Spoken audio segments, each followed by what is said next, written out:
Hello students, welcome to the channel study with Giri sisters.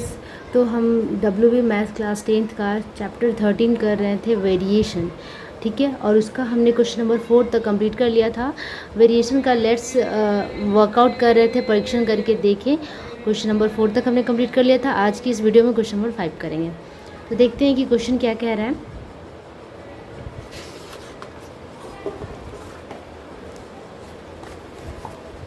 ये रहा question number 5।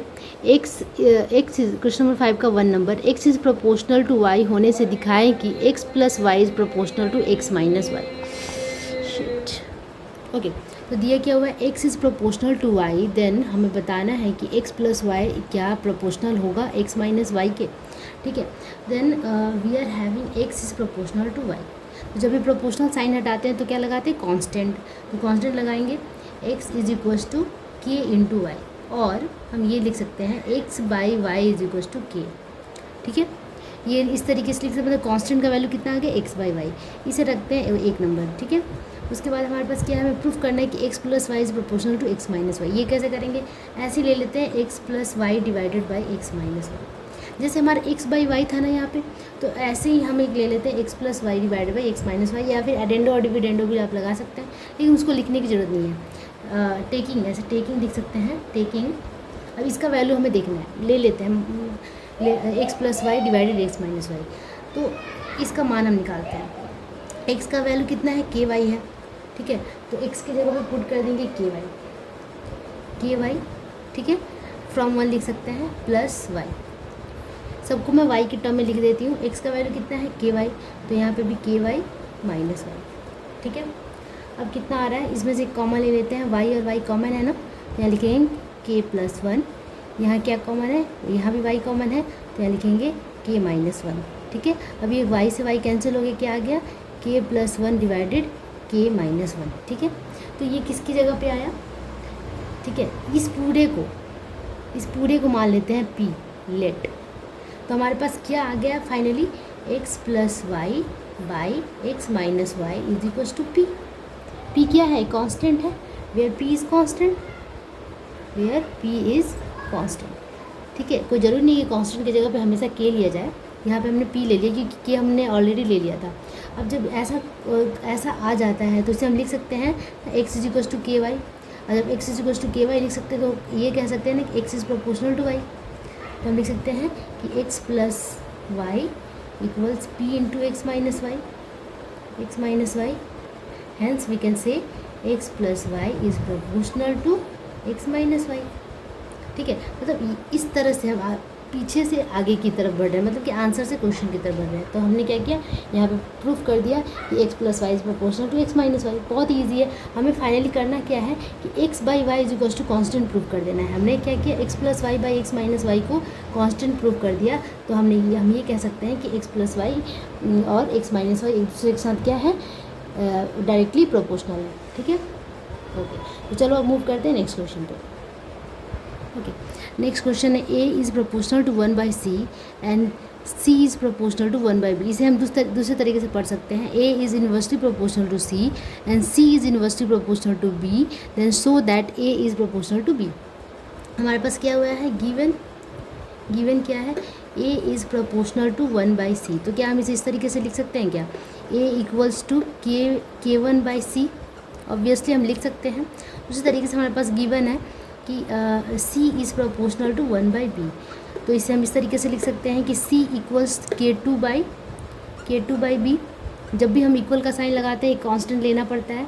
तो A और C का वैल्यू हमने यहाँ से निकाल लिया। अब देखो कि ये नंबर 1 है और ये है 2।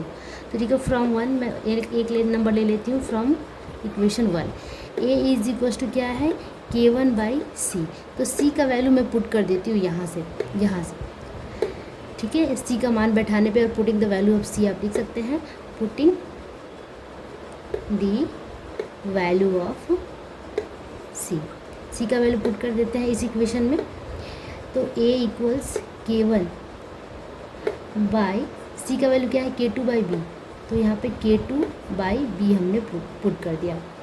ठीक है, K2 बाई बी हमने पुट कर दिया। तो अब ये जो b है, ये भी कहाँ चला जाएगा, ऊपर चला जाएगा। तो a is equals to k1b by k2 हो गया, ठीक है। तो इसको इस तरीके से लिख सकते हैं कि a k2 by b k1, और हम ये लिख सकते हैं कि a बाई b, इस b को नीचे ले आए, ठीक है, डिवाइड में a by B is equals to क्या लिख सकते हैं, k1 बाई k2। अब इस k1 बाई k2 को, ठीक है, इस k1 बाई k2 को हमने कोई भी एक कांस्टेंट ले लेते हैं। सपोज यहाँ पे हमने ले लिया l मान लिया, l is a constant l ले लिया, तो हम लिख सकते हैं ना कि a by b is equals to l, then this implies that a is proportional to b। ये हो गया proved.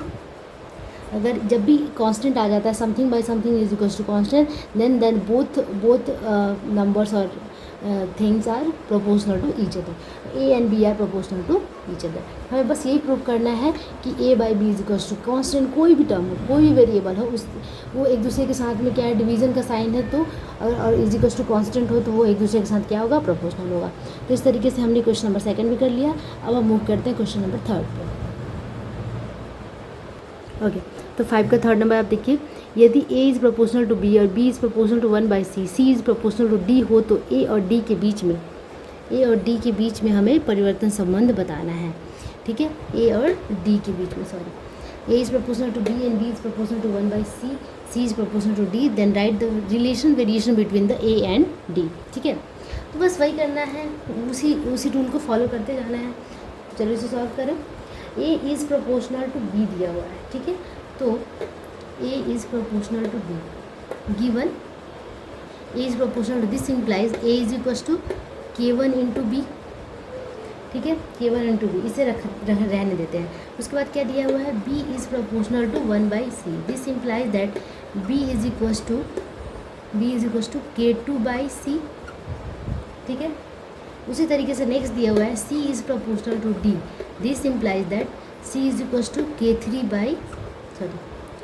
k3 into D, sorry ये बाई नहीं होगा क्योंकि यहाँ पे बाई तो दिया ही नहीं है, k3 इंटू डी, ओके। अब हमें क्या करना है, हमें रिलेशन बताना है a और d के बीच में। तो कहाँ से करें, हम पहला वाला इक्वेशन लेते हैं, फ्रॉम 1, ये हो गया 2 और ये हो गया 3, ठीक है, फ्रॉम 1 एक नंबर से लेते हैं। a इज इक्वल्स टू क्या है, k1 इंटू बी। अब b का वैल्यू यहाँ पे पुट करते हैं, क्योंकि हमें रिलेशन बनाना है तो किसी को पुट करके ही देखना होगा।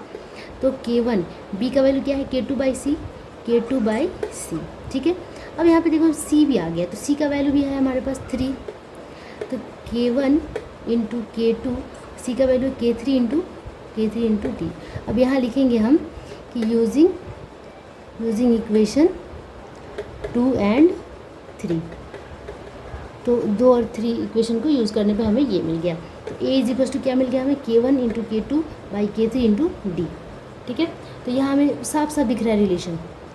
अब आप लिख सकते हो कि a is equals to k1 k2 by k3 into 1 by D. 1 by D मैंने क्यों लिखा, क्योंकि मैंने सारे कांस्टेंट को एक तरफ कर लिया। इस पूरे कांस्टेंट को मैं मान लेती हूँ p, तो p बाई डी लिख सकते हैं इसे हम,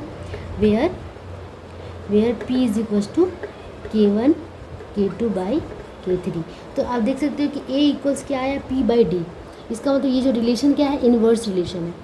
ये जो रिलेशन कैसा है, इन्वर्स वेरिएशन है। और हम कह सकते हैं कि ये जो रिलेशन है ये इन्वर्सली प्रोपोर्शनल है d के, ठीक है, इन्वर्सली प्रोपोर्शनल है d से। या फिर हम कह सकते हैं कि a is proportional to 1 by D. तो ये हमारा रिलेशन मिल गया। हमें इसी को कहते हैं रिलेशन ऑफ वेरिएशन, मतलब वेरिएशन के फॉर्म में हमें रिलेशन दिखाना है, ठीक है, वेरिएशन के फॉर्म में दिखाना है। ये तो रिलेशन मिल ही गया था, बट यहाँ पे हमें वेरिएशन के फॉर्म में दिखाना है। तो इसी तरीके से हमारा क्वेश्चन नंबर 3 कंप्लीट हो गया। अब मूव करते हैं 4th नंबर पर। ओके, क्वेश्चन नंबर 5 का लास्ट क्वेश्चन, जैसे कि 4th नंबर है, x is proportional to y, y is proportional to z and z is proportional to x, then परिवर्तन स्थिरांकों के बीच में संबंध ज्ञात करो। मतलब कि जो वेरिएशन का स्थिरांक कांस्टेंट है, जो कांस्टेंट आता है बार बार, उस कांस्टेंट्स के बीच में हमें रिलेशन फाइंड करना है, ठीक है।